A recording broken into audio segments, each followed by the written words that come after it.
Ubisoft en 1989 et développé par le studio allemand Blue Byte Software, Twin World Land of Vision est un petit bijou du genre plateforme, ayant honoré un grand nombre de micro-ordinateurs comme l'Amiga, l'Atari ST, le Commodore 64, l'Amstrad CPC, le ZX Spectrum ou encore l'Acorn Archimedes. Bien que ce jeu ait conservé toutes ses qualités malgré ses 25 printemps, il est hélas totalement oublié de nos jours, une injustice que ce Retro & Magic se devait de réparer.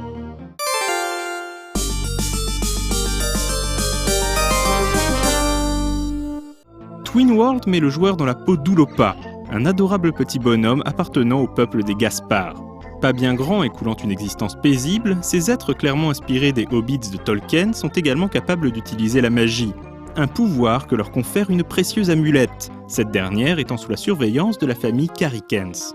Ne faisant plus vraiment preuve de vigilance après des années dénuées de conflits majeurs, les Karikens se font un jour berner par Maldur, un sorcier maléfique qui s'empare de l'amulette pour la détruire afin que plus rien ne l'empêche de régner sur la région. C'est ainsi que démarre la quête du courageux Ulopa, dont l'objectif est de mettre fin au règne de Maldur. Mais avant cela, il faudra récupérer les 23 fragments de l'amulette dispersés sur autant de niveaux, tous truffés de dangereuses créatures.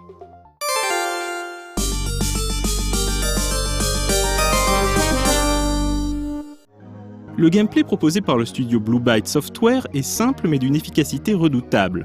Ulopa doit bondir de plateforme en plateforme et explorer minutieusement chaque niveau, sous peine de louper des items indispensables à sa progression comme des clés et bien sûr les morceaux d'amulette. Le level design s'avère extrêmement soigné et on ne s'ennuie pas une seule seconde. À plus forte raison que la maniabilité n'a rien à envier aux productions tournant sur les consoles de l'époque. Mais le jeu se distingue tout de même de la concurrence avec un système d'attaque atypique. Car pour rosser les créatures de Maldur, notre Gaspard fait usage de sphères magiques, déclinées en 3 variétés bien distinctes. Selon le modèle sélectionné, la puissance de frappe et le type de rebond varient grandement.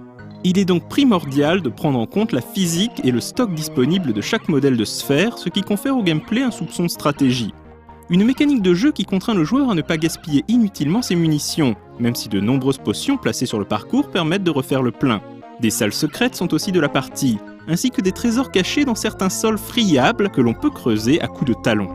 Pour l'aider dans son périple, Ulopa peut compter sur divers items qui se révèlent très utiles comme un ressort pour augmenter la puissance des sauts, un sablier pour gagner des secondes supplémentaires au chrono, un œil offrant une invisibilité de quelques secondes, ou un parachute permettant d'amortir une chute habituellement mortelle. On trouve également un bonus qui augmente la taille des sphères magiques ou une flûte servant à appeler un marchand qui, moyennant finance, fournira des points de vie ou des clés. Tous ces objets ne sont utilisables qu'un certain nombre de fois et là encore il faudra s'en servir avec parcimonie. Très exigeant, sans système de sauvegarde mais doté d'une difficulté progressive que ne renierait pas un Super Mario, Twin World se transforme en véritable challenge pour gamers chevronnés dans les 2 derniers mondes. Plutôt que se gargariser d'effets graphiques trop criards, la direction artistique de Twin World opte pour la finesse. Truffée de petits détails, que ce soit au niveau des décors ou des monstres tous plus rigolos les uns que les autres, chaque monde transpire l'amour du travail bien fait. Même constat pour les musiques, très agréables et composées par Heiko Ruttmann, qui a officié sur des séries comme Great Courts, Battle Isle, The Settlers ou Riding Star. Notre vaillant héros n'est pas en reste et quelques petites trouvailles en font un personnage attachant. Par exemple, si Ulopa se trouve dans un couloir étroit et que le joueur exécute des sauts pour qu'il se cogne la tête plusieurs fois d'affilée, le pauvre martyr se tournera vers le joueur pour lui passer un savon. Dans le même ordre d'idées, Ulopa est affublé d'un bonnet et d'une barbe à partir du 3e monde, afin de donner l'illusion que la quête s'étale sur plusieurs mois.